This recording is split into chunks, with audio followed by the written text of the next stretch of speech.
She was sitting on the cold bathroom floor, both hands pressed flat against her stomach.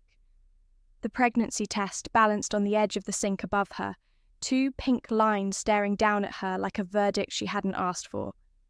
62 years old. 62. And pregnant. The sob that tore out of her wasn't small. It wasn't quiet. It was the kind of cry that a woman releases when she has held too much for too long. Grief and shock and something else. Something terrifying and warm at the same time. Something she didn't have a name for yet. The bathroom door swung open. He was still in his white dress shirt from the evening, top 2 buttons undone, hair slightly dishevelled like he had been pacing. When he saw her on the floor, something in his face broke open. He crossed the room in 3 steps and lowered himself beside her, right there on the cold tile, not caring about his expensive trousers, not caring about anything except the woman falling apart in front of him. Adaku.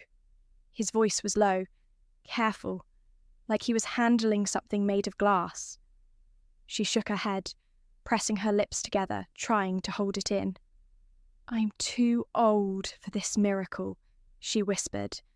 And then the sobs took over completely, shaking her whole body, her shoulders heaving, her breath ragged and broken. "I'm too old. I'm 62. This isn't supposed to happen to me. Things like this don't happen to women like me. Stop!" He pulled her into his chest, one arm around her back, one hand cradling the back of her head, pressing her face into the warmth of his neck. She felt his heartbeat, steady, strong. She felt him breathe. "Listen to me," he said quietly, his lips close to her ear. "Listen." She stilled, and in that small, cold bathroom in Seoul, with the city lights bleeding through the frosted window above them, Park Jihoon whispered 4 words that would change the rest of her life. "I will marry you." But to understand what those words meant, to understand the weight of them, the miracle of them, you have to go back to the beginning. You have to go back to a woman who had stopped expecting anything from life. A woman who had learned, over 60 years of living, that some people are born into love, and some people are born beside it, watching through glass. Adaku Okafor was born in Enugu, in the southeastern part of Nigeria, in a family of 6 children. She was not the prettiest. She was not the ugliest. She was somewhere in the middle, a tall woman with deep brown skin, wide eyes, and hands that were made for work. From childhood, those hands cooked, cleaned, carried, built. Her mother used to say Adaku had the hands of someone who would take care of the whole world. What her mother never said, what no one ever said aloud, was that those hands would never be held. Not for lack of trying. Adaku was 23 when she first fell in love. His name was Chukwuemeka, and he worked at the bank 2 streets from her family's compound. He was educated, pressed trousers, a good smile. They talked for 3 weeks. Long evening walks, shared chin-chin from a paper bag. He made her laugh. And then one morning, without explanation, he stopped coming. She waited. She asked his colleague. His colleague looked away and said, "He said he doesn't feel it." She told herself it was fine. People fell out of things. It happened. At 28, there was Obina, a mechanic who said she was beautiful, who brought her Uber and garden eggs from the market, who held her hand twice in public, who, on the night she cooked him jollof rice and said she thought they were building something, looked at her with an expression she could not read and said, "I don't think we are compatible." Compatible. Like she was a machine. At 34, a widower in her church began sitting beside her every Sunday. The women whispered. Adaku allowed herself to hope. She bought a new dress. She smiled at him after service. He smiled back. 2 months later, he married her cousin. Adaku sat in the front row at that wedding in a blue dress and held a small bouquet of asoebi flowers and smiled until her face ached. She danced at the reception. She ate rice and coleslaw and drank Malta. She hugged the bride and said, "You look beautiful." She did not cry until she got home. By 40, she had stopped trying to understand it. There was a pattern that she could not explain, a thread of invisible rejection running through every interaction she had with men. They would start warm. They would turn cold. They would leave without reason, as though something in them, some instinct she would never understand, told them to keep walking when they came near her. Her aunt in the village said it plainly one evening, over a wood fire while she was visiting. "Somebody tied you, my daughter." Adaku had laughed then. She did not believe in such things. But by 45, sitting alone in a one-room apartment in Lagos, cooking Iba for herself on a Tuesday night, she began to wonder. Because the truth was that men who had never met her would meet her, and something would change in their eyes. Something would shift. Not hatred, nothing as clear as hatred. More like discomfort. More like the way a person steps around a puddle without knowing why, just knowing they don't want to step in it. She had tried therapy once, a church counsellor who told her she needed to open her heart more. She had opened her heart so many times it had hinges. At 52, she made a decision. If life was not going to give her a husband, she would give herself a future. She used her savings. Everything she had scraped together over 20 years of working in a government office, catering weekend events, selling small chops at ceremonies, and she enrolled in a culinary course. Not just any cooking, Korean cooking. It started as a fascination. She had discovered a Korean drama on satellite TV one evening and could not stop watching it. Then another drama. Then another. Then she found YouTube videos of Korean food, the kimchi bubbling in earthen pots, the galbi grilling on open flames, the soft white rice pressed into perfect moulds. Something about the precision of it, the care, the way each dish was assembled like it mattered, spoke to something in her. She studied. She practiced. She failed 100 times and tried again. And at 55, Adaku Okafor packed 2 suitcases and a carry-on bag and boarded a flight to Seoul, South Korea. Everyone thought she was crazy. Her sister called her on the phone and said, "At your age? To go and do what?" Her neighbour said, "These people will not accept you." Her aunt, the same one who had warned her about the spiritual ties, prayed for her on the phone for 45 minutes, speaking in tongues, binding and loosing things Adaku could not see. Adaku listened patiently, thanked everyone and got on the plane. Seoul was cold when she arrived, February, the kind of cold that went into the bones and stayed there.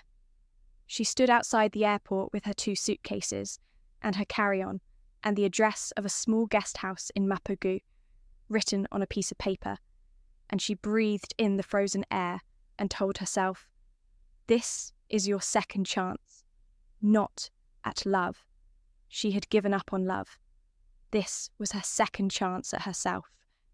The first year was hard. The language barrier was a wall she had to climb brick by brick. People stared at her on the subway. Children sometimes pointed, not always with malice, sometimes just with the honest surprise of seeing something new. She learned to smile at them. She learned to bow slightly when she entered shops.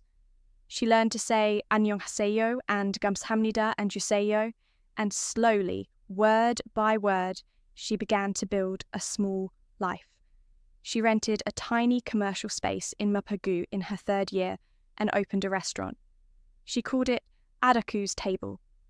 The concept was unusual, bold, the kind of thing that could fail spectacularly or succeed slowly.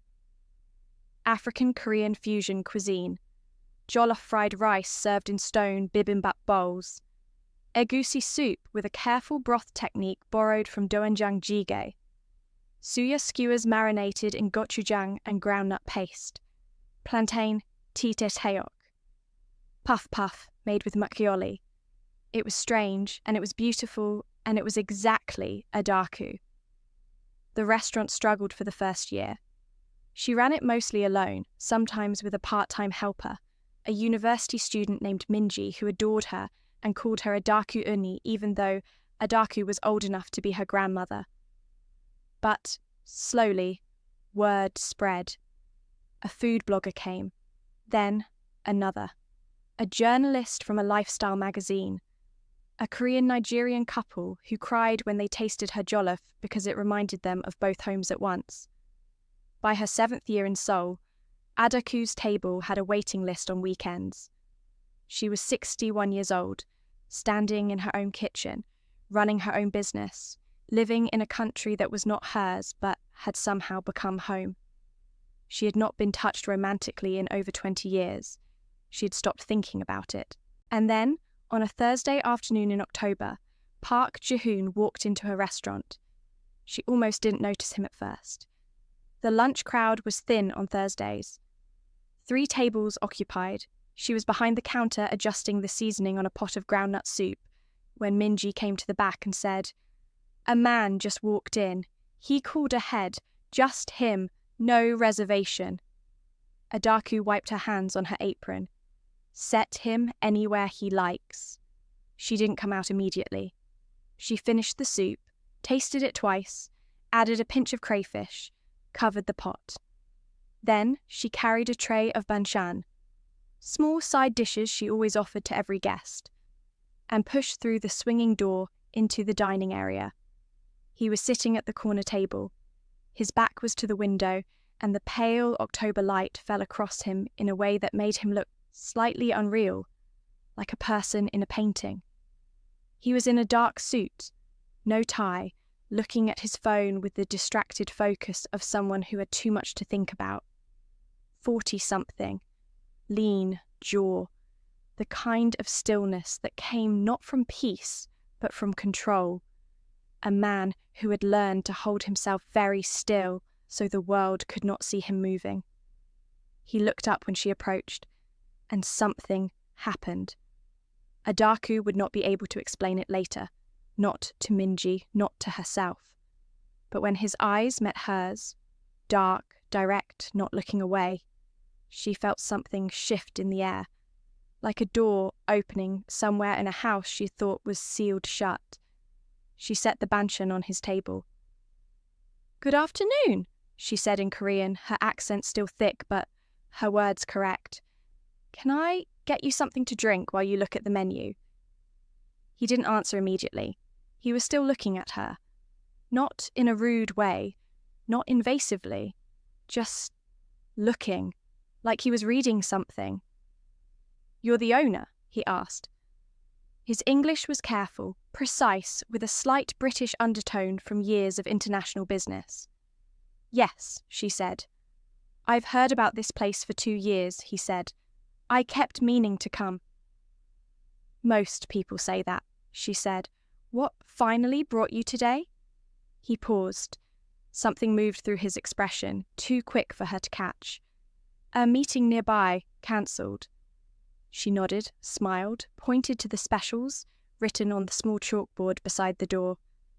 "The jollof bibimbap is what most people come for, but if you want something warmer, the groundnut soup today is very good." "I'll have the groundnut soup," he said, without even looking at the board. She went back to the kitchen. She did not think too much about the way he had looked at her. She was 61 years old. She was not foolish. She had made peace with her life, with its shape, with what it contained and what it did not. She was not a woman who read too much into things anymore. She plated the soup with precision. A clean white bowl, the rich amber broth, the soft pieces of chicken. She added a side of pounded yam and 2 small pieces of fried plantain, then carried it out herself. He ate slowly, deliberately, with the focused attention of someone who took food seriously. When she came to check on him, he looked up and said, This is remarkable. Thank you. I mean that precisely, he said, not as a compliment, as a statement of fact. This soup is remarkable. She almost laughed. You're very specific about your words. I try to be. He came back the following Thursday, and the Thursday after that. On the fourth visit, he introduced himself properly. Park Jihoon, CEO of PH Holdings, a conglomerate with real estate, technology, and logistics divisions. He said it simply, without performance, the way a person states their name. She told him her name meant good things, in Igbo, that her mother had named her that hoping good things would follow her through life. He looked at her for a moment. Did they? She met his gaze steadily. I'm still deciding.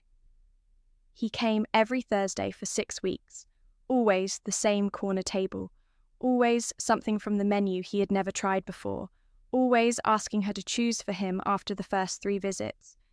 They talked about food, then about the city, then about Nigeria and Korea, and the strange similarities between cultures separated by 10,000 kilometers. He was a careful talker, thoughtful, not given to small talk, asking questions and listening to the answers with his full attention in a way that most people didn't. She told herself this was just a loyal customer, a regular. She was 61 years old. She was not going to be foolish about this. But when he didn't come on the 7th Thursday, a meeting in Tokyo that ran long, he texted to apologize, which surprised her because she hadn't given him her number, which meant Minji had.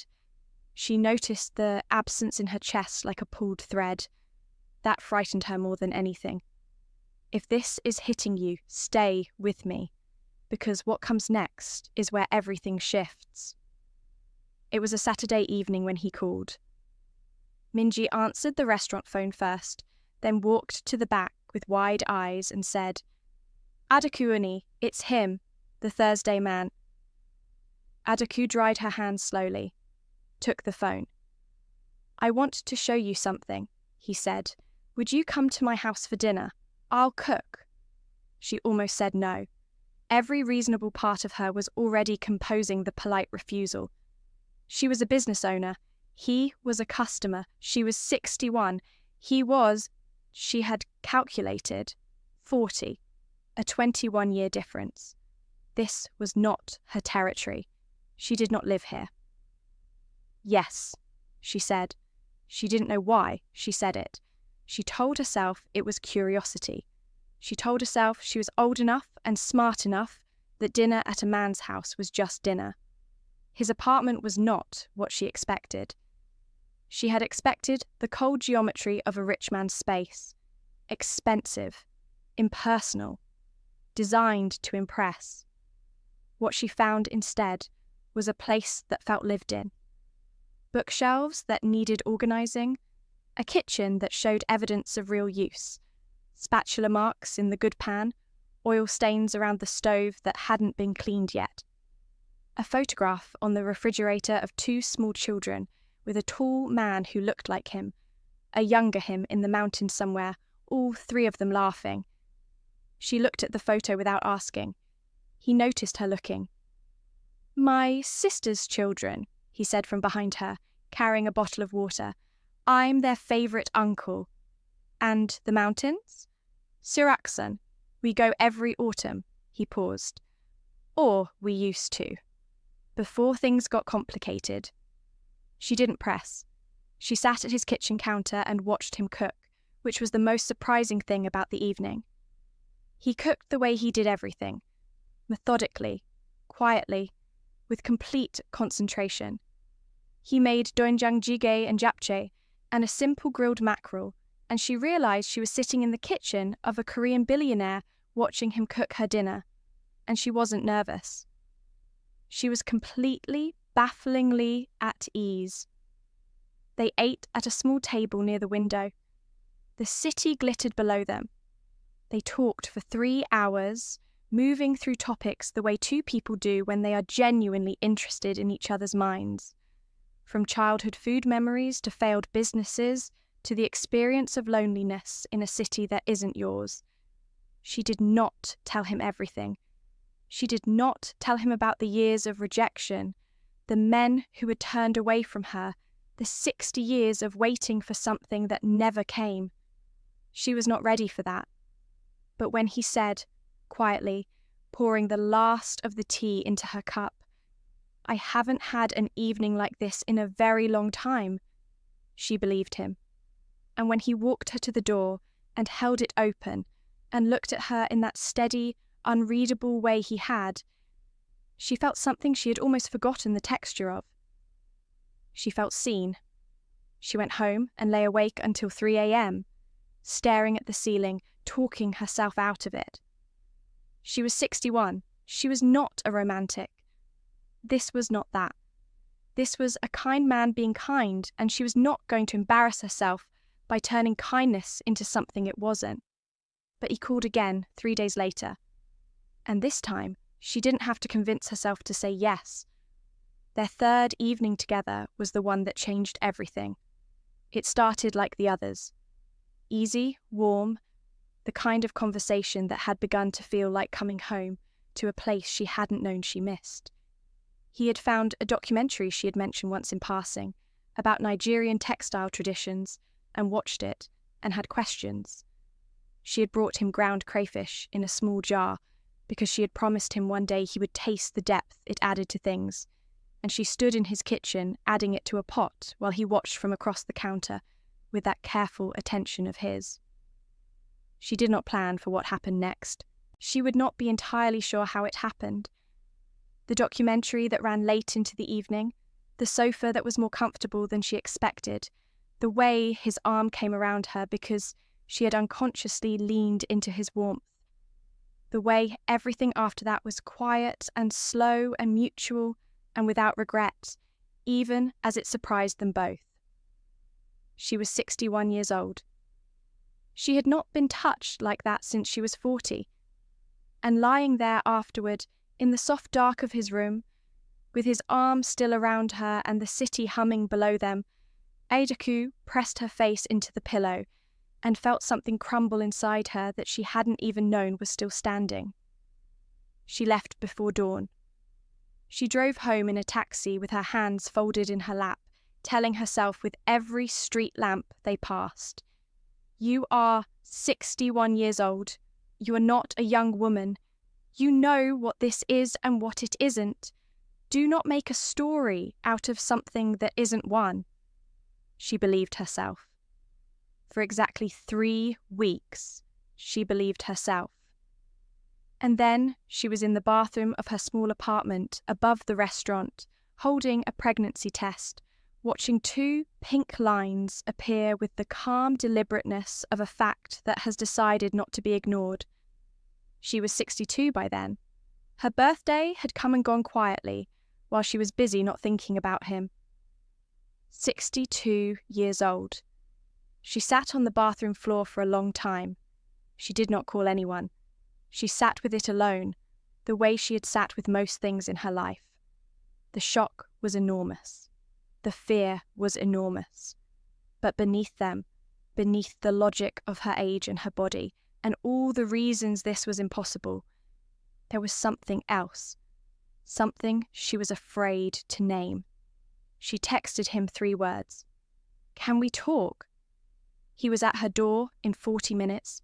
She did not tell him on the phone. She opened the door and handed him the pregnancy test and watched his face. He looked at it for a long time. His expression did not collapse. It did not run away. It went through something. She could see it moving through him like weather, and then settled into something she couldn't immediately read. He looked up. "Is it mine?" She almost laughed. "Who else's would it be?" A beat, and then quietly, "I'm sorry. That was a stupid question." Yes, it was. He stepped inside. He followed her to the kitchen, where she had been standing when he arrived, hands on the counter, trying to hold herself together. He didn't speak immediately. He stood beside her in silence, both of them looking at the wall. Then, What do you want to do? She turned to look at him. I don't know, she said honestly. I'm 62 years old, Jihoon. I didn't think this was biologically possible. I haven't processed this. I don't know what I want. All right? All right? All right, he said again. Then we don't decide today. She stared at him. You're not panicking, she said. I'm panicking, he said calmly. I'm just doing it quietly. It was the first time she had ever laughed in the middle of a crisis. They sat in her kitchen for 2 hours that evening, talking through everything, the medical implications, the risks, the uncertainty. He was practical, careful, not given to dramatic gestures. He spoke about getting her the best medical care. He spoke about choices. He did not once try to make the decision for her, which was something, she thought, that said more about a man than almost anything else. When she walked him to the door, he paused with his hand on the frame. I know this is not how either of us would have planned things, he said, but I want you to know something. He looked at her directly, the way he always did without flinching. I haven't felt this way about someone in a very long time, maybe ever. I don't know how to explain what these months have been for me. But whatever you decide, Adaku, you won't go through it alone. She didn't cry until he left. The weeks after that were a strange suspension, a time that felt both ordinary and extraordinary, like walking through a familiar room that had been rearranged in the dark. She saw her doctor, a kind woman named Dr. Jihoon, who did not react with shock at her age, but with clinical precision, ordering tests, monitoring closely, scheduling ultrasounds. The pregnancy, improbably, impossibly, was viable. Against every statistical likelihood, against the mathematics of her biology, there was a heartbeat. She and Jihoon spoke every day. Not always about the pregnancy, sometimes just the ordinary things, what she had cooked that morning, what problem he had dealt with at work, what the weather was doing outside his office windows. The conversations were easy in a way that still surprised her, even now.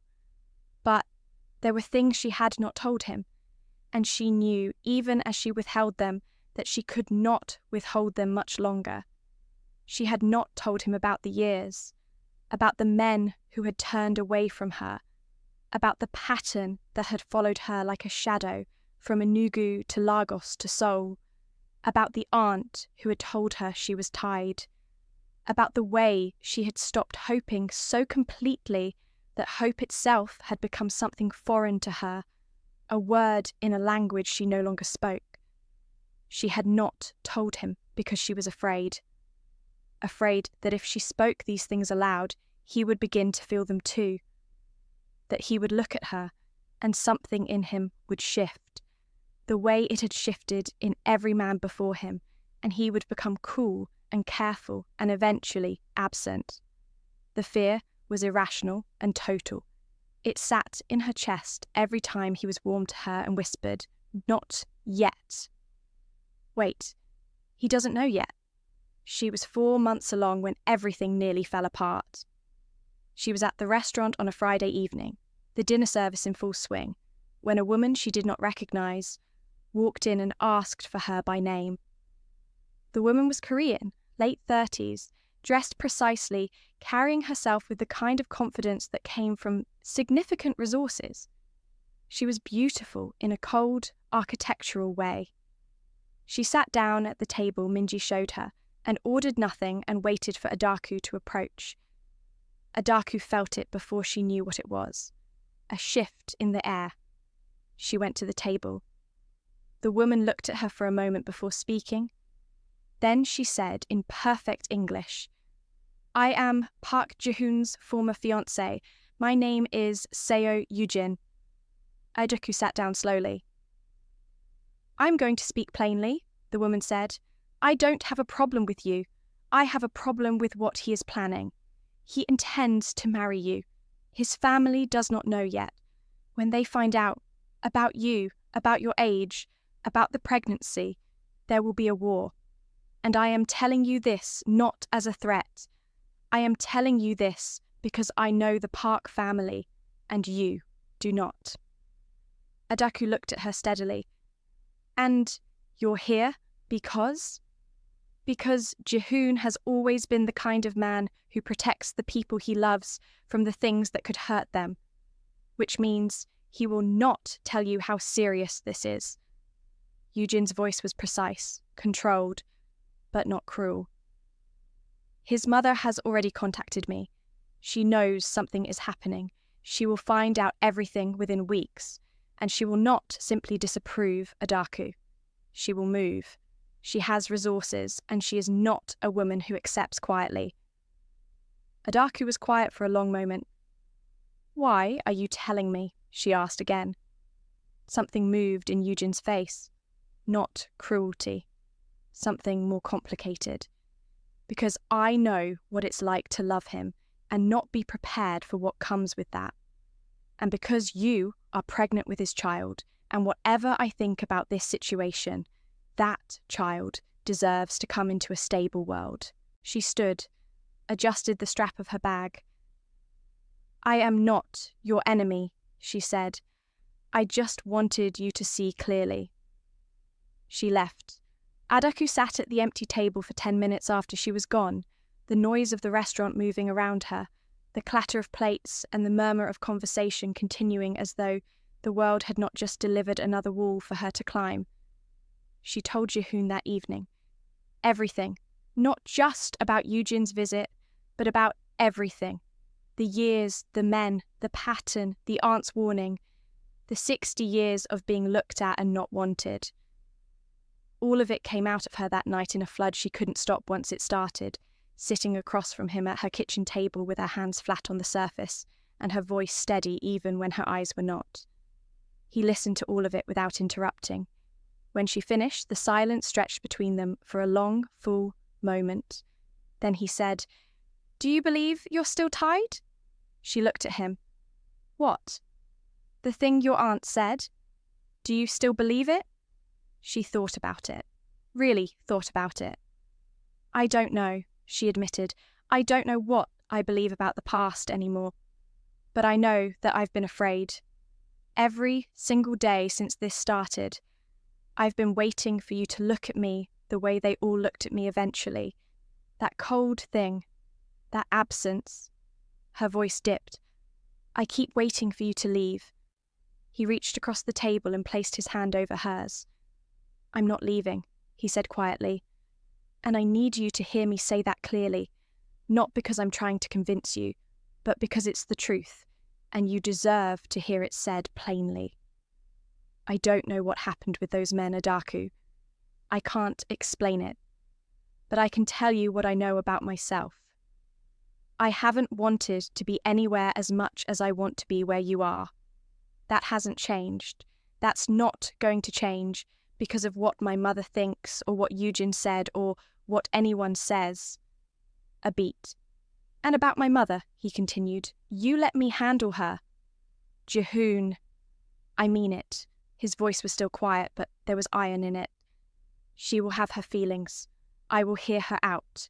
And then I will tell her that this is the woman I'm going to marry, and that she has two choices: be part of our family or be at a distance from it.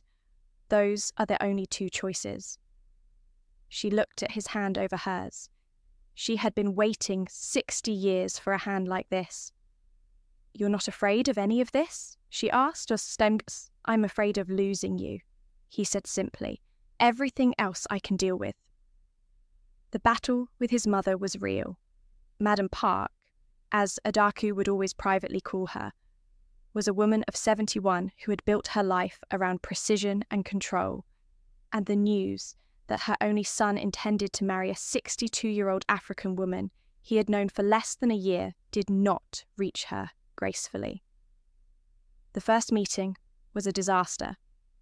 Adaku had prepared for it the way she prepared for difficult things. Quietly, thoroughly, trying not to hope for too much. She wore her best dress, a deep green wrap that Minji had helped her choose. She brought a gift, a small jar of the crayfish she had seasoned herself, because she did not know what else to bring a woman who had everything.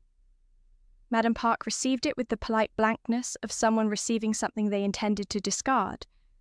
The conversation was tense and largely conducted in Korean, with Jihoon translating the worst parts with deliberate softness. His mother asked about Adaku's family, her background, her faith, her finances. She asked about the pregnancy with the clinical remove of someone cataloguing a problem. She looked at Adaku's hands when she spoke, and then looked away. Adaku held herself still through all of it. She had survived 60 years of harder things than a disapproving woman in a beautiful apartment. When they left, Jihoon held her hand in the elevator and said nothing until they reached the lobby. "I'm sorry," he said. "Don't apologize for her," Adaku said. "She loves you, she's afraid, I understand that." He looked at her. "How are you so calm?" he asked. "I'm not calm," she said. "I'm 62 years old and my feet hurt and I want to go home and eat rice. But I'm not going to fall apart about a woman who doesn't know me yet." A pause. "Yet?" "Give me time," she said. It took time. It took 3 more visits and a dinner where Adaku cooked for the entire Park household, a meal that Madame Park initially refused to acknowledge, but that she ate completely, down to the last grain of jollof rice. It took a Sunday afternoon when Adaku arrived early to find Jihoon's mother, sitting alone in the kitchen, looking tired, and sat beside her without being invited, and simply said in the Korean she had been practicing for 7 years, "I know you are afraid. I am afraid too. But we both love the same person, and I think that is enough to start from." The old woman looked at her for a long moment. Then she said very quietly, "Your Korean is not bad." It was not warmth, but it was the beginning of it. The pregnancy was a constant negotiation with fear. Dr. Yoon monitored her closely, managing the risk factors with the calm competence of someone who had handled difficult cases before. There were hard appointments and careful conversations, and days when Adaku lay in bed at night and pressed her hand flat against the slight curve of her stomach and talked to the life there the way she had always talked to difficult things. Quietly, honestly, without pretense. "I don't know what I'm doing," she would say in the dark. "I'm 62 years old and I don't know what I'm doing. But you're here and I'm here and we are going to figure this out together." Jihoon was there for the appointments he could make. He sat beside her in the waiting room, not performing concern but simply present, reading his phone and looking up every few minutes as though checking she was still there. He held her hand during the ultrasound and she watched his face when the image appeared on the screen, the small, impossible fact of it, and saw something move through him that he made no attempt to hide. "That's," he started. "Yes," she said. He didn't finish the sentence. He pressed his lips together and looked at the screen for a long time. The wedding was planned for the following spring. Not elaborate. Adaku had no patience for elaborate. A small ceremony in a garden space in Mapagu, near the restaurant that had made her life in Seoul possible. 40 people. Flowers that she chose herself, warm oranges and deep yellows, and the small, white blooms that reminded her of the garden her mother had kept in Enugu. Minji as her witness, crying from the moment she arrived, and not stopping. Jihoon's sister, who had become unexpectedly warm toward Adaku, standing with her 2 children in matching outfits and beaming. Madame Park came. She sat in the front row in a silk hanbok the colour of deep plum, and she was still and upright throughout the ceremony, and she did not smile often. But when the officiant finished, and Jihoon turned to Adaku and took both her hands and said simply and completely, "I choose you." When that moment happened, and Adaku's face broke open with a feeling she had no name for. Adaku saw the old woman reach into her handbag and take out a handkerchief. That was enough. The reception was food, because what else would it be at Adaku's table? Minji had coordinated with the restaurant staff to produce a wedding feast that moved between both worlds. Galbi alongside goat pepper soup, pajeon alongside akara, japchae alongside fried plantain. People ate and laughed and mixed between tables, and at one point someone started a song, and it moved around the garden in 2 languages, Korean and Igbo, overlapping and braiding together in the evening air. Adaku sat at the centre of it and felt the full weight of 62 years pressing against the lightness of this moment.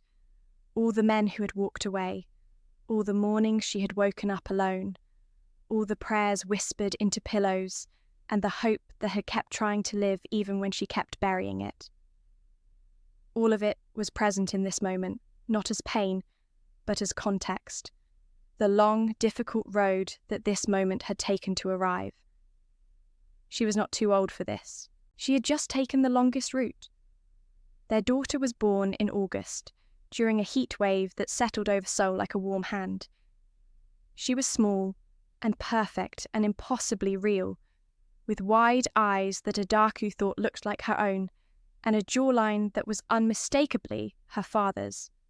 She cried the appropriate amount, ate the appropriate amount, and seemed, from her very first hours, to have already decided exactly who she was.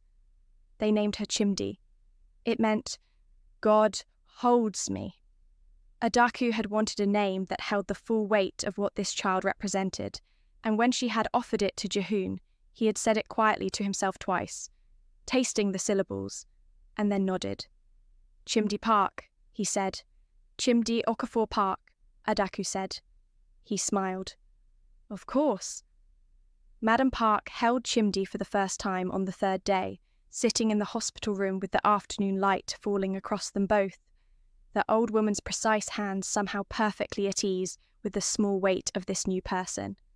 She looked down at Chimdi for a long time, at the brown skin and the dark eyes and the tiny fists, and then she looked up at Adaku across the room, and she said, in Korean, slowly enough for Adaku to understand, "She is beautiful." It was the first time she'd said something to Adaku that was not a test. I know, Adaku said. The restaurant grew in the years that followed.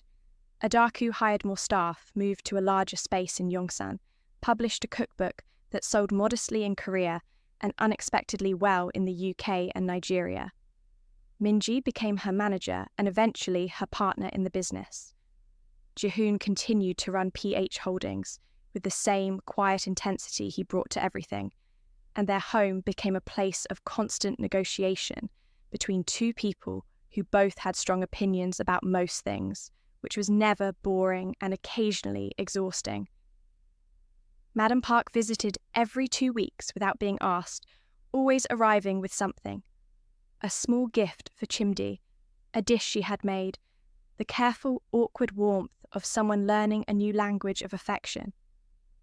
She and Adaku were not close, not in the way some people become close, but they had found a territory between them that was honest and functional, and occasionally, in small, unexpected moments, something more. Chimdi grew. She grew fast and curious and loud, with the absolute confidence of a child who knows she is loved, and she moved between languages without thinking. Korean at school, Igbo with her mother in the kitchen, English when she wanted to sound formal and important, which she often did. She called her father Appa and her grandmother Halmoni, and she called Adaku Mama with a weight in it that never failed to stop Adaku in her tracks. There was a morning, Chimdi was 4, standing on a stool beside Adaku at the kitchen counter, both of them stirring something in a pot that Chimdi was not technically supposed to be stirring, but was stirring anyway. The morning light was coming through the kitchen window at an angle that made everything look gold. Jihoon was in the other room, on a call, his voice low and controlled. Chimdi turned to look at Adaku with the frank evaluation that small children specialize in and said, "Mama, why do you always smell like food?" Adaku laughed. Because I cook.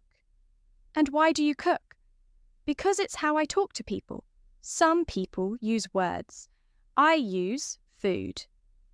Chimdi considered this seriously, stirring the pot. I want to use both, she decided. Adaku looked at her daughter, this impossible, beautiful, present person who had no idea she was a miracle, and felt the full measure of her life in a single moment. 62 years of waiting. And then, a Thursday afternoon, when a man walked into her restaurant and looked at her like she was real. She had not been too old. She had simply been waiting for the right time, which turned out to be her own time. The 62-year-old woman who had crossed an ocean and built something from nothing and somehow, impossibly, begun again. Later that evening, after Chimdi was asleep and the apartment was quiet, Adaku sat on the small balcony that overlooked the city lights of Seoul, a cup of tea in her hands. Jihoon came out and sat beside her without speaking, the way he often did, comfortable in the silence between them, which was one of the things she had come to love most about him. They sat and looked at the city for a while. Then he said, "What are you thinking about?" She was quiet for a moment. Then, "My aunt, the one who prayed for me on the phone for 45 minutes before I came to Seoul. She said someone had tied me." A beat. "Maybe they did," she said. "Or maybe I tied myself. All those years of waiting for something to break. Maybe I was the one holding the knot." She paused. "Either way, I'm here." He reached over and took her hand. "You're here," he agreed. The city glittered below them. 62 years old, when she had said those words in that cold bathroom, it had felt like a limitation, like an apology, like the kind of fact that explained why good things weren't supposed to happen to her. But she had been wrong about that. She had been wrong about so many things. She was not too old. She was exactly the age she was supposed to be when exactly this happened. As though all the years before, all the loss and the waiting, and the men who had walked away, and the cold Lagos nights, and the fear, and the plane to Seoul, and the restaurant built from nothing, and the cold, precise way her aunt had once told her she was tied. All of it had been the long, twisting, difficult road to this balcony, this hand, this city, this life.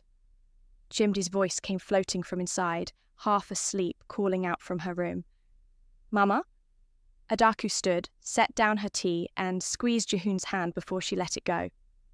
"I'm here," she called back, moving through the warm light of their apartment toward the voice of her daughter. "Mama's here." She was exactly where she was supposed to be.